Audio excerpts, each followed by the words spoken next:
Assalamualaikum warahmatullahi wabarakatuh. Alhamdulillahirabbil alamin wal 'aqibatu lil muttaqin wa la 'udwana illa 'alal zalimin. Asyhadu an la ilaha illallah wahdahu la syarika lah. Iyyahu na'budu wa iyyahu nasta'in wa asyhadu anna Muhammadan 'abduhu wa rasuluh arsalahu rahmatan lil alamin. Allahumma sholli wa sallim wa barik ala hadzal nabiyil karim wa rasulil azim Muhammad bin Abdillahil amin wa ala alihi wa sahbihi hudatul mujahidin amma ba'd. Hadirin hadirat jamaah salat subuh Masjid Al-Muhajirin rahimakumullah.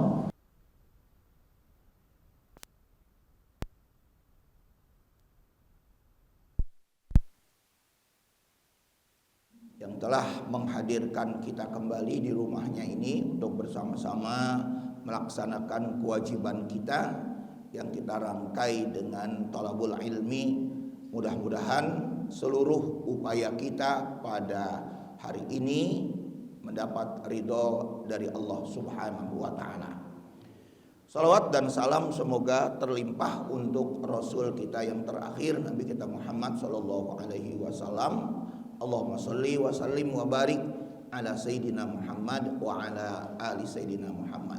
Semoga pula terlimpah untuk keluarga Rasulullah, para sahabat, tabi'in, tabi'ut tabi'in, insyaallah termasuk kita sekalian, wa ashabihi wa dzurriyyatihi ajma'in.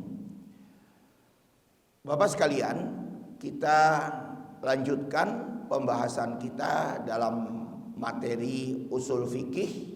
Pada 2 bulan yang lalu kita sudah singgung sumber hukum yang tidak disepakati oleh para ulama. Yang pertama adalah mazhab sahabat. Jadi mazhab sahabat ini salah satu dari upaya kita untuk bisa memahami bagaimana hukum-hukum itu dikeluarkan dari teks-teks ayat hadis maupun juga pengamalan-pengamalan yang dilakukan oleh para sahabat Rasulullah Shallallahu Alaihi Wasallam yang pada saat itu sebetulnya sudah terpencar sepeninggal Rasulullah Shallallahu Alaihi Wasallam.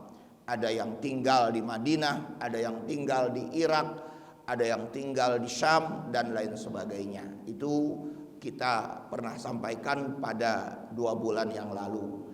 Jadi yang pertama sekali lagi adalah sumber hukum yang tidak disepakati oleh para ulama dalam masalah ini adalah mazhab sahabat.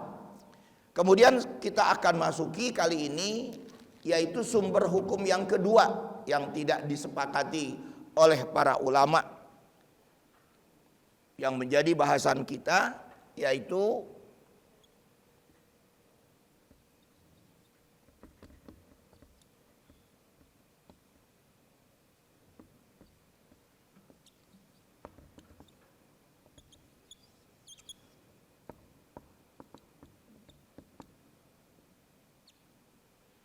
syar'un man qablana.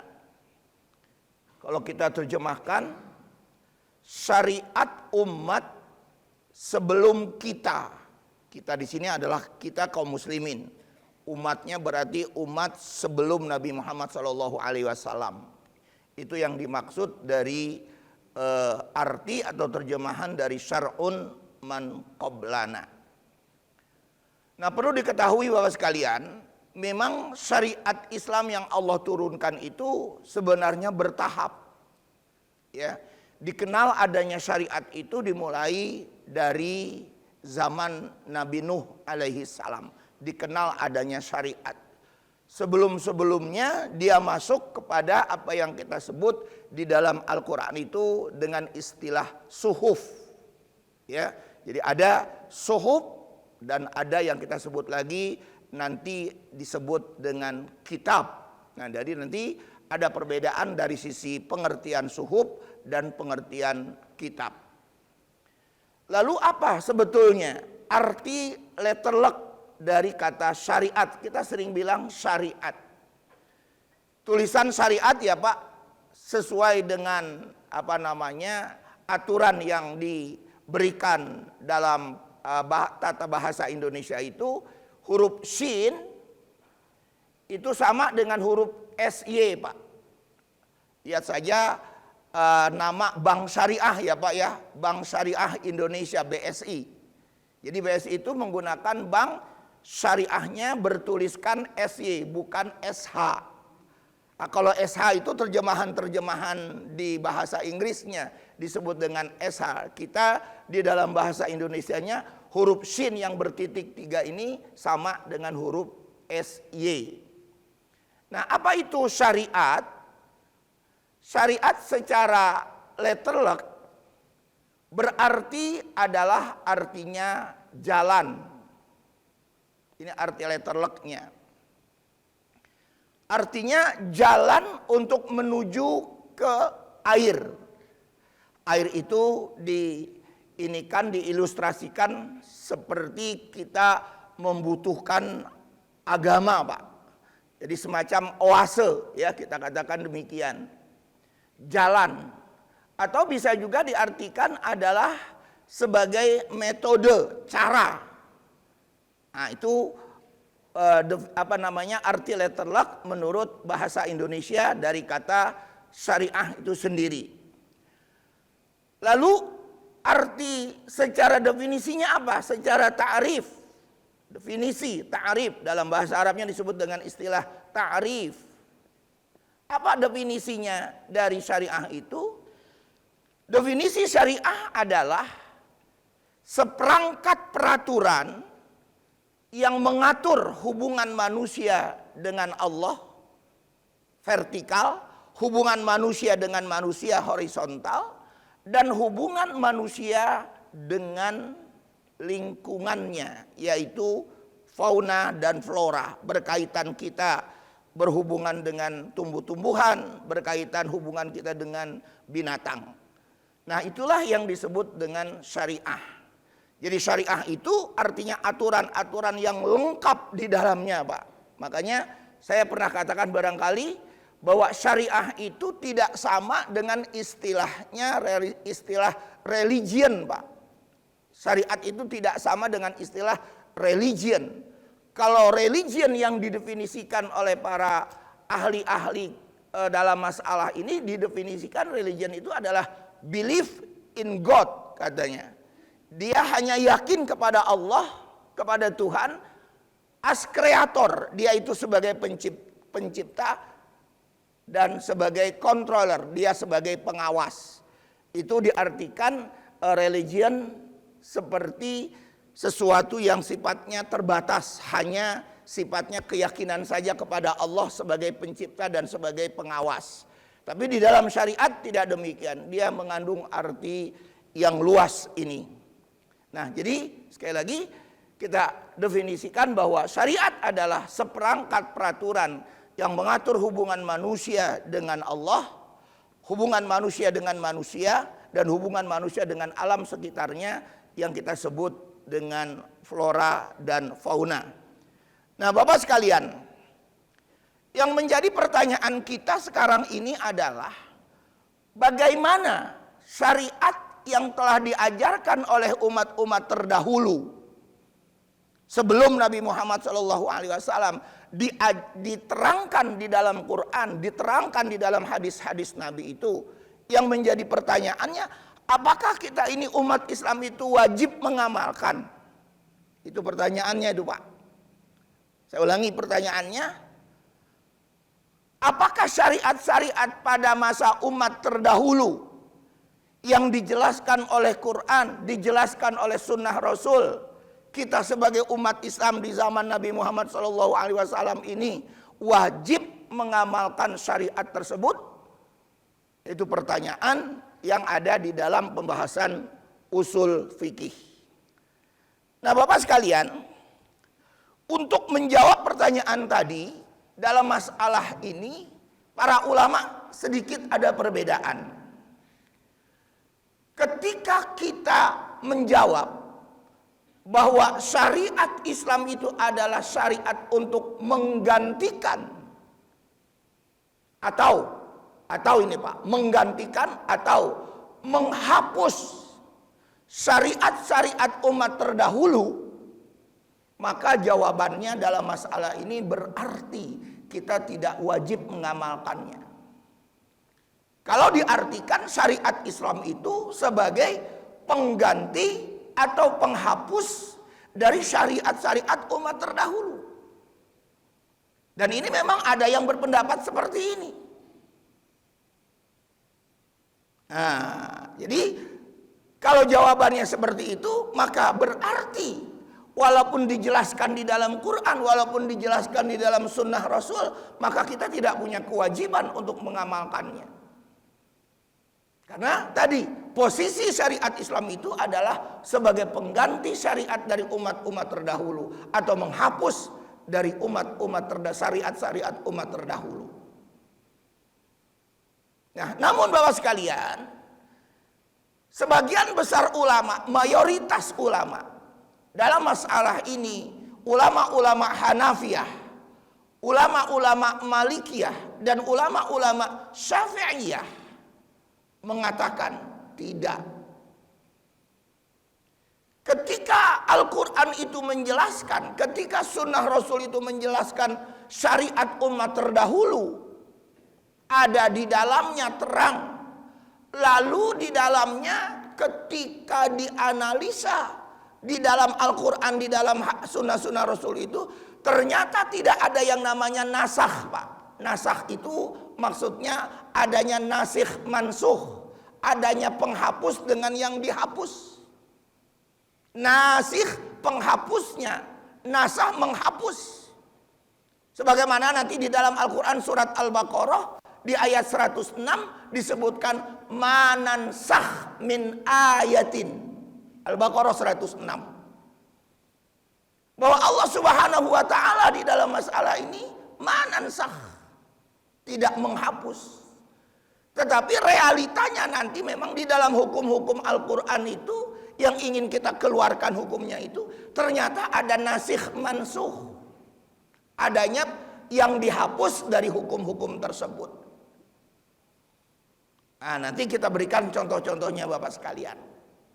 Nah, jadi kita kembalikan lagi dulu Pak.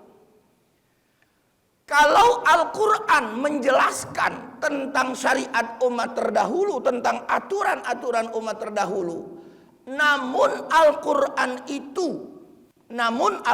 itu sekali lagi tidak menjelaskan tentang dihapusnya hukum tersebut, maka menurut yang saya bilang tadi, ulama-ulama Hanafiyah, ulama-ulama Malikiyah, dan ulama-ulama Syafi'iyah, kita wajib mengamalkannya. Apa contohnya Pak? Contohnya satu, yaitu tentang puasa. Sebagaimana yang kita pahami ayat tentang puasa Pak, surat Al-Baqarah 183. Ya ayyuhalladzina amanu kutiba alaikumus syiyam kama kutiba alal ladzina min qablikum la'allakum tattaqun.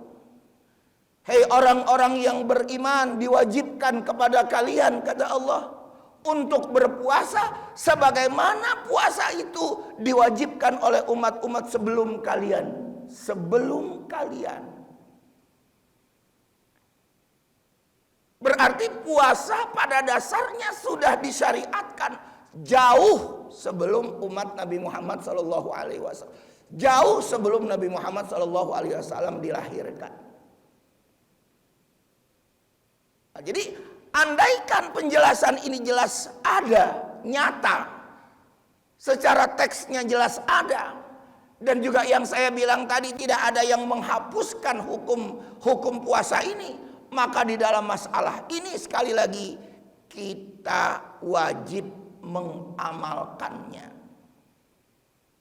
Begitu pendapat dari ulama-ulama Hanafiyah, ulama-ulama Malikiyah, dan ulama-ulama Syafi'iyah. Nah, contoh kedua Pak. Contoh kedua. Apa itu Pak? Contoh kedua yang berkaitan dengan masalah hukum kisos. Bapak perlu ketahui bahwa hukum kisos pada dasarnya diperintahkan oleh Allah kepada umat Nabi Musa lebih dulu, bukan kepada umat Islam. Hukum kisos, Bapak bisa lihat di dalam Quran, misalnya seperti di dalam Quran surat Al-Maidah di ayat 32, min ajli dzalik katabna ala bani Israil. Al-Maidah 32 surat 5 ayat 32. Yang demikian itu kata Allah, kami telah tetapkan kepada Bani Israel, berarti kepada umatnya Nabi Musa. Kalau kamu membunuh, katanya, maka apa yang kamu bunuh itu berarti seakan-akan kamu membunuh seluruh umat manusia. Ya, nah itu akhirnya diberlakukan hukum kisos. Lalu kita melihat kembali ayat-ayat tentang hukum kisos itu di surat yang sama dari ayat 44, 45 dan 47. 44, 45, 47. 46-nya enggak ya Pak? Nah di ayat 44, 45, 47 di situ juga konteksnya kepada Bani Israel lebih dulu, yang disebut dengan Ahlul Kitab pada teks ayat tersebut.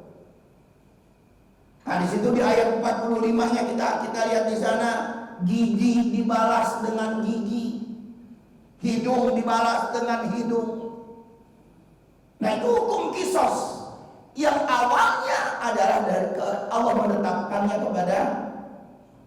kepada Bani Israel di dalam hukum Taurat atau perjanjian lama. Sampai Allah mengatakan di sana, Allah menghukumi orang-orang yang tidak mau melaksanakan hukum kisos itu. Allah hukumi orang zalim, faulaika humuz zalimun, orang orang kafir dan juga orang fasik. Ya, di akhir ayat 47. Nah, jadi dari sini kita memahami kembali bahwa akhirnya tentang hukum kisos yang pernah ditetapkan oleh Allah kepada Bani Israel itu sendiri, kita umat Islam ini wajib melaksanakannya dan tidak ada yang menghapus, tidak ada yang menasakh. Ya, dari ayat-ayat tentang kisos ini itu tidak ada. Sehingga bagi kita sekali lagi punya kewajiban untuk melaksanakan yang kita sebut dengan hukum kisos. Nah, jadi kalau misalnya memang ternyata hukum-hukum itu sekali lagi teksnya jelas, ya baik menurut Quran juga maupun menurut sunnah Rasul, hadis-hadis Nabi itu, ya tentu bagi kita sekali lagi tadi, kalau tidak ada yang menghapusnya, maka itu wajib untuk kita amalkan. Nah Bapak sekalian, ternyata nanti akan berbeda ketika ayat-ayat Al-Quran itu menjelaskan, ada teksnya di dalam Al-Quran. Lalu bagaimana kita ini umat Islam? Apakah umat Islam juga wajib mengamalkan? Teksnya ada, jelas, nyata. Dan syariat itu adalah syariat sebelum Nabi Muhammad, yaitu juga terjadi pada syariatnya umat Nabi Musa, Bani Israel. Apa contohnya Pak? Contohnya adalah berkaitan dengan Allah menetapkan kepada umat Nabi Musa untuk bertobat bagi mereka yang telah berbuat dosa itu, namun bertobatnya dengan bunuh diri. Nah, kita bisa bayangkan di situ Pak. Karena Bani Israel itu kalau setelah berbuat dosa kemudian dia bertobat, dia ngulang lagi, bahkan semakin parah. Akhirnya Allah Subhanahu wa taala menetapkan mereka Bani Israel yang telah berbuat dosa itu Taubatnya itu dengan bunuh diri. Bunuh aja diri kamu. Di mana kita dapatkan di situ, Pak? Di dalam Al-Qur'an surat Al-Baqarah surat kedua di ayat 54, Pak. Ya. Silakan Bapak bisa lihat surat Al-Baqarah di ayat 54. Bisa juga melalui HP-nya ya, Pak.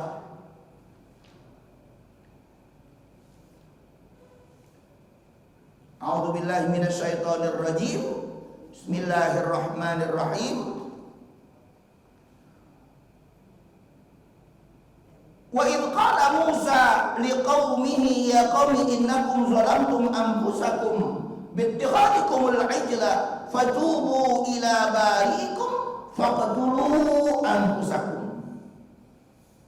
Fatubu, maka bertobatlah kalian, ila bariikum, kepada Rabb kalian.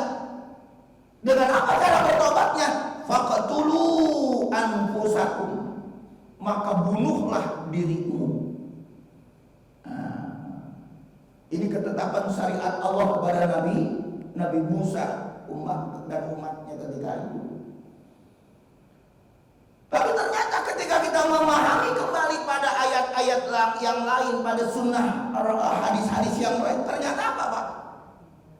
Ternyata yang namanya bunuh diri itu dilarang, nggak boleh menurut Islam, nggak boleh menurut syariat Nabi kita Muhammad SAW, itu nggak boleh, nggak dibenarkan, haram hukumnya orang bunuh diri. Jadi larangan untuk bunuh diri ini sebagai apa, Pak? Sebagai penghapus. Yang diajarkan di dalam syariat Islam ini, ternyata orang yang bertobat itu, walaupun dia ingin bertobat, nggak boleh bunuh diri. Dia tetap harus bertobat kepada Allah Subhanahu wa Ta'ala. Nah, jadi dihapuslah hukum yang namanya tobat dengan bunuh diri bagi Bani Israel. Surat Al-Baqarah di ayat 54. Contoh kedua, Pak.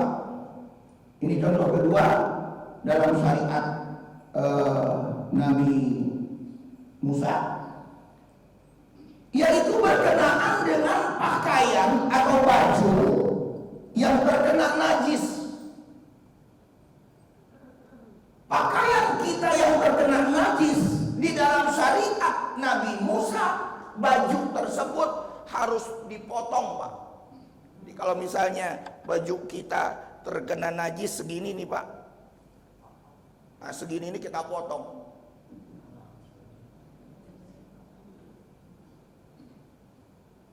Itu di dalam syariat Nabi Musa, dan itu ada di dalam hadis Nabi.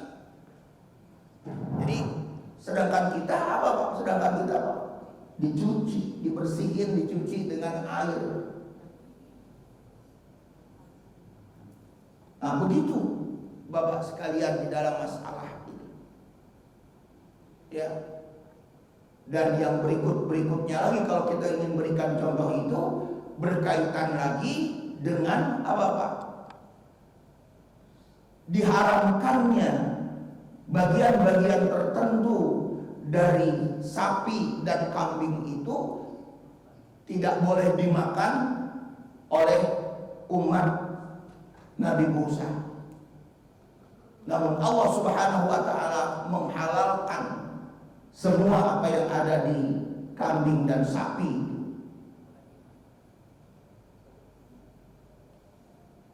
Demikian lagi kita memahami lagi contoh lainnya yang berikutnya adalah umat Nabi Musa itu dilarang untuk beribadah selain tempat-tempat ibadah mereka.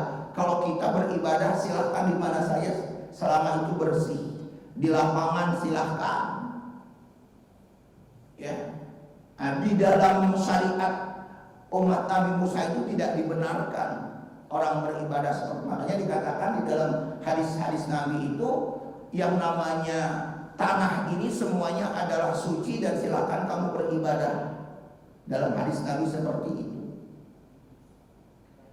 Nah, syariat-syariat yang seperti ini sekali lagi ya diberikan kepada Allah untuk Nabi Musa, untuk umatnya pada saat itu. Namun Islam menghapusnya.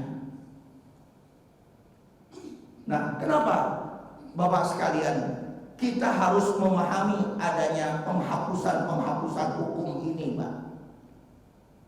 Apa yang menjadi hikmah? Ada sebagian ulama berpendapat lagi begini, Pak. Kenapa ada penghapusan hukum? Bukankah Allah itu maha tahu tentang kondisi umat hamba-hambanya, kemampuannya untuk melaksanakan?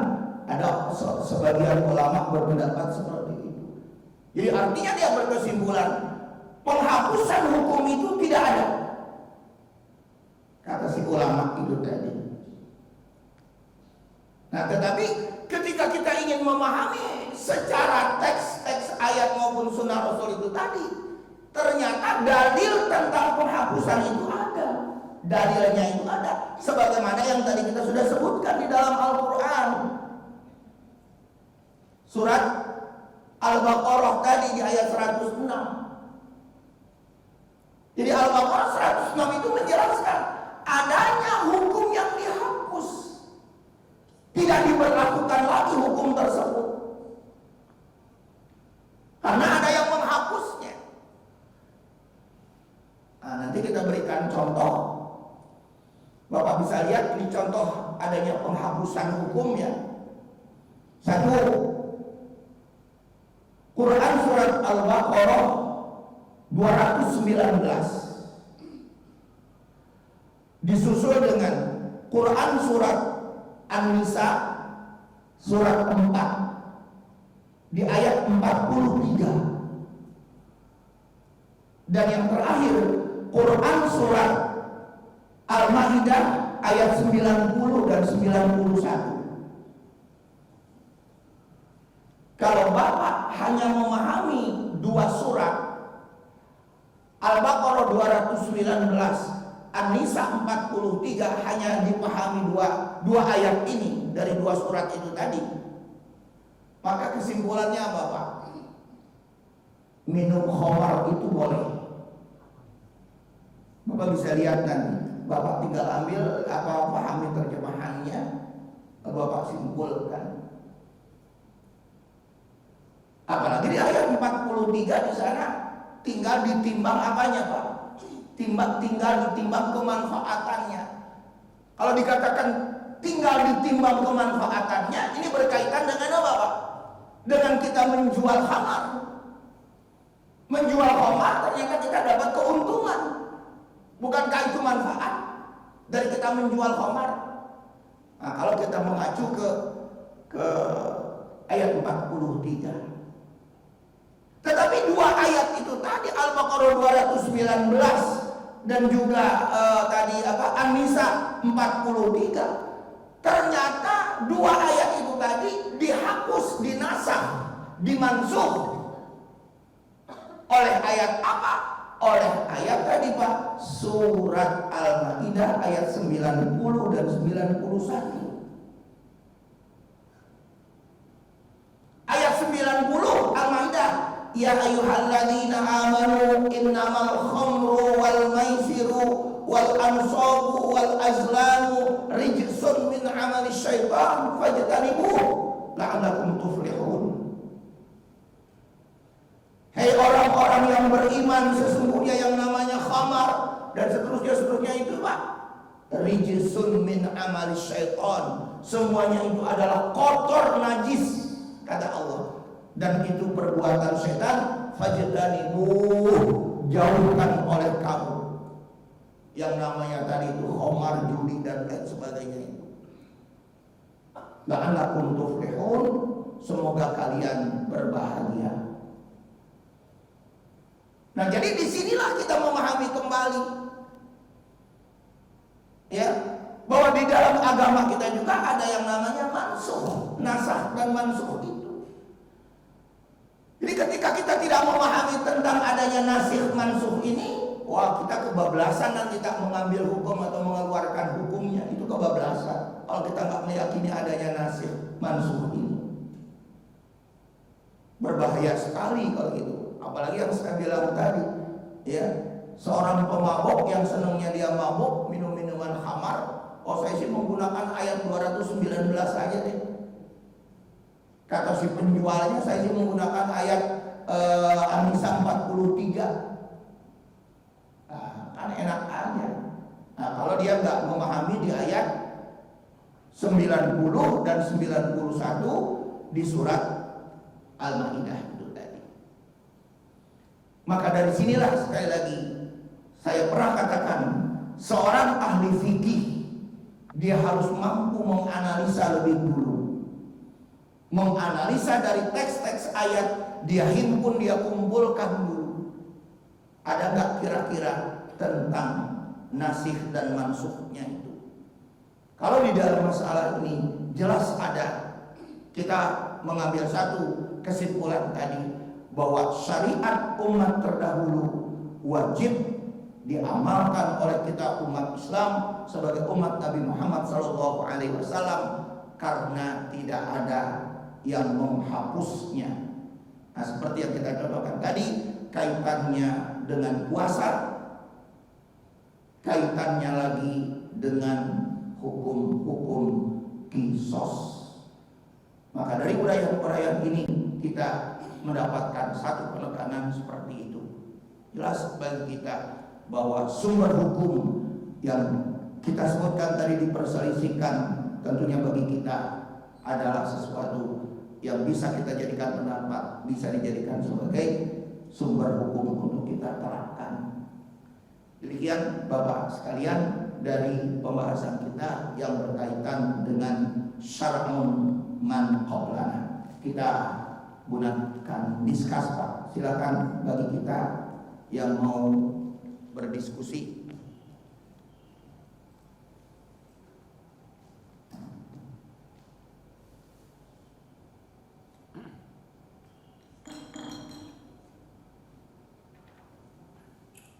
Assalamualaikum Ustaz. Waalaikumsalam. Sangat rumit ada sekarang juga. Begini Ustaz, umat sebelum Muhammad, apakah nanti hisab yang dari Allah itu dihisabnya itu sama dengan umat Nabi Muhammad Ustaz? Karena syariatnya kan berbeda. Nanti hisab yang dilakukan oleh Allah pada umat terdahulu dengan umat yang sekarang itu apa sama Ustaz?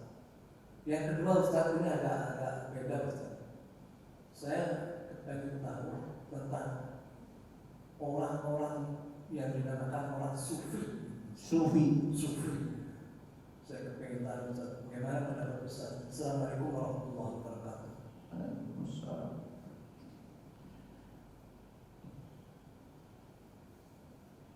Ya, Bapak sekalian, kaitannya dengan pelaksanaan hisab dalam masalah ini. Jelas Pak, bahwa hisab itu akan disamakan oleh Allah kepada hamba-hambanya di seluruh umat manusia. Nah, kenapa Bapak sekalian akan dibersamakan? Karena hisab ini adalah salah satu bukti dari keadilan Allah. Kalau Allah ternyata membedakan tentang sifat keadilannya, nah ini akan menjadi masalah tentunya. Sedangkan sifat adil itu dulu pernah kita bahas di dalam pembahasan tentang akidah. Adil adalah merupakan sifat Allah. Sifat ini berarti yang melekat pada diri Allah, yang melekat pada zat Allah. Jadi dia tidak akan berubah dari awal sampai nanti pelaksanaan di hari akhir di kiamat tentang hisab itu. Jadi tentunya akan sama. Nah, kenapa? Karena yang namanya hisab itu adalah bukti dari keadilan Allah Subhanahu wa taala. Apa keadilan Allah Subhanahu wa taala di sini Bapak sekalian? Yaitu yang salah dihukum, yang baik dikasih enak, dikasih nikmat. Itu keadilan. Penerapannya bagaimana? Penerapannya jelas menyamakan seluruh umat manusia pada saat itu, nggak ada perbedaan. Ya, yang statusnya dia orang kaya, pernah jadi raja, pernah jadi pejabat pada umat-umat terdahulu misalnya, itu akan sama dengan manusia yang tidak punya jabatan, yang miskin dan lain sebagainya. Itu akan disamakan. Nah, itu membuktikan tentang keadilan Allah di dalam hisab itu sendiri. Ya. Nah, cuman enaknya Pak, ini enaknya ini. Kita ini umat Nabi Muhammad diberikan hisab oleh Allah yang nomor satu dibandingkan dengan umat-umat sebelumnya. Jadi yang diperiksa ini kita duluan Pak oleh Allah. Bukannya umat Nabi Adam, bukannya umat Nabi Nuh dan seterusnya, bukan. Tapi kita lebih dulu. Ya, yang diperiksa oleh Allah. Inilah yang disebut permohonan Nabi yang kita namakan dengan istilah syafaat. Ya, di mana Nabi mempunyai syafaat, semua Rasul sebelum Nabi Muhammad juga mempunyai syafaat.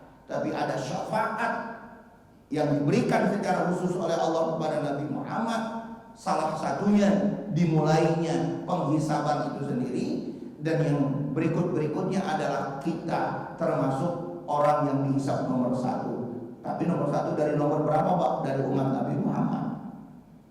Nah, tentunya ini harus kita katakan demikian. Ya. Jadi seperti itu. Inilah yang disebut dalam Al-Quran, dan juga ketika kita membaca doa sesudah azan. Ya. Doa sesudah azan itu di belakang doanya disebut dengan istilah maqamam mahmuda. Ya. Wa ba'athu maqamam mahmuda, doa sesudah azan. Bangkitkanlah dia pada tempat maqam mahmuda, yang terpuji. Nah, yang terpuji inilah bahwa Rasulullah SAW diberikan hak penuh untuk memberikan syafaat kepada umat manusia. Jadi sekali lagi kita jawab di situ bahwa hisab adalah sama diberikan kepada Allah, karena itu menyangkut tentang keadilan dari Allah Subhanahu wa taala. Kemudian yang kedua, istilah sufi ya Pak ya. Ini harus kita pahami dulu. Saya pernah katakan dulu,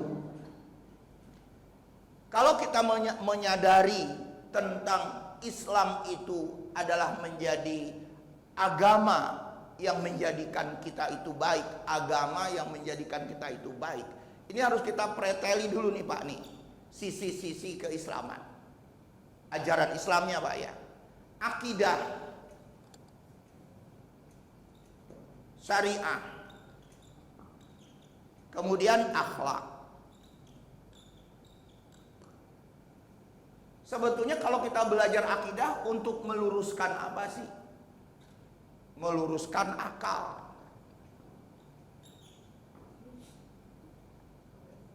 Kalau kita belajar syariah atau kita beribadah untuk meluruskan apa sih? Untuk meluruskan secara fisik. Ada gerak, seperti kita sholat, ruku, kita sujud, itu semuanya fisik Pak, supaya kita sehat. Lalu akhlak, untuk apa sih kita belajar akhlak? Yaitu untuk memperbaiki kolbu, hati.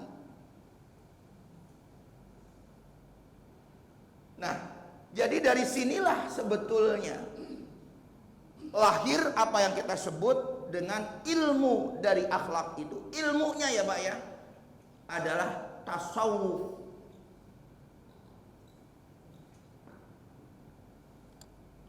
Orangnya disebut dengan sufi.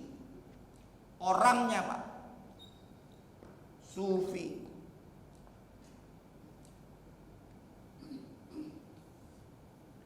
Lalu apa arti tasawuf itu sendiri? Secara letterlek, sufi atau tasawuf itu artinya adalah yang jernih, bersih. Jadi Bapak kalau melihat kurma itu kan ada tuh kurma-kurma dari Arab itu, di situ al-waznu sufi, berat bersihnya. Sufi, berat bersih. Nah, bersihnya ini kemana? Untuk membersihkan hati, qalbu. Nah, kita belajar di situ. Nah, jadi orang-orang sufi adalah orang-orang yang ingin membersihkan hati. Karena hati kita ini juga Pak tercemar Pak. Tercemar dengan virus. Virus. Sumber dari segala sumber virus itu, kata Hasan Al-Basri, salah seorang ulama sufi juga, itu 3 Pak, sumber virus, sumber keburukan dalam pengertian yang berkaitan dengan hati ini. Apa itu? Yang pertama kata Hasan Al-Basri berkaitan dengan al-hasad, dengki. Orang kalau udah dengki Pak dengan seseorang, dia ingin orang itu celaka. Dia ingin orang itu nggak sukses dan lain sebagainya dan lain sebagainya. Kalau sudah dengki, al-hasad. Jadi dia akan melakukan keburukan-keburukan. Nah, di mana letak hasad itu? Letak hasad itu ada di hati. Makanya ketika maaf ya Pak, ketika kita hanya belajar akidah saja, ini nggak kena ke sini. Nggak kena. Ini dipelajari, tak dipelajari. Tapi di sini kotor Pak, terkena virus itu tadi, terkena penyakit itu tadi. Bisa nggak kena? Tetap aja dia dengki. Yang kedua,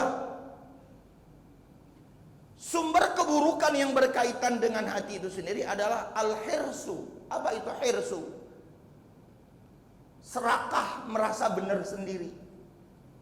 Saya paling benar, gue yang hebat, gue yang paling pinter, gue berkuasa hari ini. Itu al-hirsu namanya Pak. Akhirnya orang-orang yang seperti ini melakukan apa Pak? Kezaliman pada orang lain, menindas, membohongi, dan lain sebagainya. Kalau orang itu sudah dihinggapi penyakit al-hirsu itu tadi. Dan yang ketiga, kata Imam Hasan Al-Basri adalah sumber virus yang berkaitan dengan hati itu, yaitu hubbud dunia, cinta dengan dunia. Ketika seseorang itu sudah mencintai dunia diletakkan di dalam hati. Cinta itu kan di hati Pak, yang namanya cinta. Diletakkan di dalam hati perkara-perkara dunia itu, apa akibatnya Pak? Lalai dari kita beribadah kepada Allah. Kikir, kita nggak mau peduli dengan orang lain. Kalau kita sudah letakkan dunia itu di dalam hati kita. Nah, jadi dari sumber-sumber itu tujuannya, makanya kita harus belajar ke sini. Belajar tasawuf untuk memperbaiki akhlak. Nah, akhlak itu terbentuk dengan apa Pak? Pertama-tama akhlak itu terbentuk. Pertama, masuk pada proses berpikir kita, mindset kita, atau minded kita. Kita berpikirnya bagaimana ini? Positif atau negatif? Serakah atau enggak? Dan lain sebagainya. Ketika kita sudah berpikir, lalu kita perbuat. Jadi perbuatan itu hasil dari berpikir. Nah, kalau berbuat ini sudah menjadi kebiasaan, habit bagi orang itu melakukan perbuatan-perbuatan tertentu, katakanlah perbuatan-perbuatan buruk itu tadi, dia punya apa yang kita sebut dengan apa?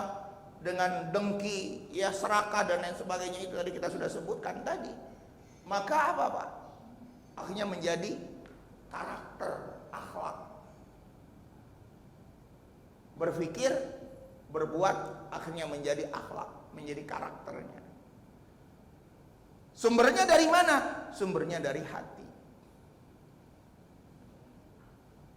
Nah, jadi 3 unsur inilah memang kita umat Islam itu wajib memahaminya, wajib mempelajarinya. Jangan hanya 1 atau jangan hanya 2. Berapa banyak orang yang apa Pak? Yang doyan ibadah, ibadahnya bagus, gak pernah ketinggalan. Tapi apa yang kita lihat Pak? Sama tetangga gak akur, sama teman ribut dan lain sebagainya dan lain sebagainya. Persoalannya ada di sini, persoalannya ada di sini. Nah, jadi 3 unsur ini sekali lagi kita wajib untuk memahami. Dan orang-orang sufi konsentrasi di sini. Dan orang-orang sufi itu tidak akan mungkin mendapatkan ini, tidak akan mungkin mendapatkan ini. Sekali lagi Pak, yang baik tentunya ya. Kalau tidak mengawali dari sini. Akidah dulu, pelajari akidah dengan baik, pelajari akidah dengan benar, pelajari akidah dengan bersih. Sudah dipahami akidah itu dengan bersih, praktekkan dengan ibadah yang benar. Jangan lalai dari beribadah kepada Allah. Kalau sudah seperti itu, pelajari ini sampai akhirnya di sini. Itulah para ulama-ulama kita dahulu, ulama-ulama salaf. Maka ulama-ulama yang terkenal ya Pak, ulama-ulama yang terkenal pada dasarnya adalah ulama-ulama yang memahami ini semuanya. Jangan dikira yang namanya Imam Syafi'i itu enggak sufi. Cuman dikenal Imam Syafi'i sebagai ulama ahli fikih. Banyak ulama-ulama kita, misalnya Syekh Abdul Somad Al-Palembangi, seorang ulama dari Palembang Pak. Syekh Ahmad Zaini Dahlan Al-Padangi, orang Padang Pak Syekh. Itu ulama-ulama terkenal pasti ada di sini. Memahami ini, memahami tentang kolbu itu tadi. Nah, jadi disinilah kita hasil puncaknya. Jadi tahapannya sekali lagi akidah dulu. Akidah ini namanya ma'rifatullah, dulu pernah kita bahas. Lalu yang kedua syariah. Nah, dari syariah itulah masuk ke sini tentang hakikat. Cuman ini persoalannya berat memang, sekali lagi. Ya. Saya kira itu Pak tentang sufi atau tasawuf. Ada lagi Pak?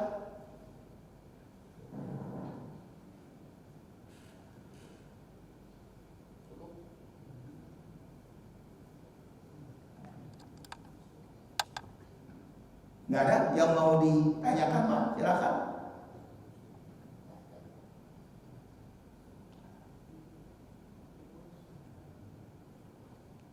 Ya, jadi insya Allah kita akan lanjutkan nanti pada bulan depan, masih berkaitan dengan sumber hukum yang ketiga ya Pak ya.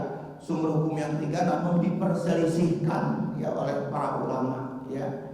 Masih ada 4 lagi sebetulnya ini Pak. Jadi dulu pernah saya katakan 4 disepakati, Quran, Sunnah, Ijma dan Qiyas. Ini disepakati di kalangan para ulama untuk dijadikan sebagai sumber hukum Islam. Yang sisanya 6 ini tidak disepakati. 1 ada mazhab tentang sahabat, sudah kita bahas, dan yang kedua ini yang sekarang. Nah, nanti berkaitan lagi dengan sumber hukum yang berikutnya, kaitannya dengan masalah masalihul mursalah, sisi-sisi yang dapat kita ambil manfaat. Ada nggak manfaatnya sehingga hal itu dibolehkan? Termasuk juga nanti berkaitan dengan masalah uruf. Apa itu uruf? Uruf itu berkaitan dengan adat budaya kita. Ya, karena di dalam adat budaya kita ada satu kaidah hukum lagi mengatakan tarkul adah adawah, meninggalkan adat akan menjadi permusuhan kalau adat itu nggak dilaksanakan. Bagaimana kedudukan adat di dalam Islam? Itu pembahasannya nanti insya Allah 4 poin lagi ya. Mari kita akhiri dengan kita memohon kepada Allah Subhanahu wa taala, semoga Allah Subhanahu wa taala tetap membukakan mata hati kita, membukakan akal pikiran kita, dan Allah memberikan kesempatan yang seluas-luasnya untuk dapat beribadah dengan sebaik-baiknya yang dilandasi dengan kita bertolakul ilmi ini. Dan semoga apa yang kita dapatkan ilmu pada hari ini Allah jadikan sebagai ilmu yang bermanfaat. Kita sudahi dengan subhanakallahumma wa bihamdika asyhadu an la ilaha illa anta astaghfiruka wa atubu ilaik. Assalamualaikum warahmatullahi wabarakatuh.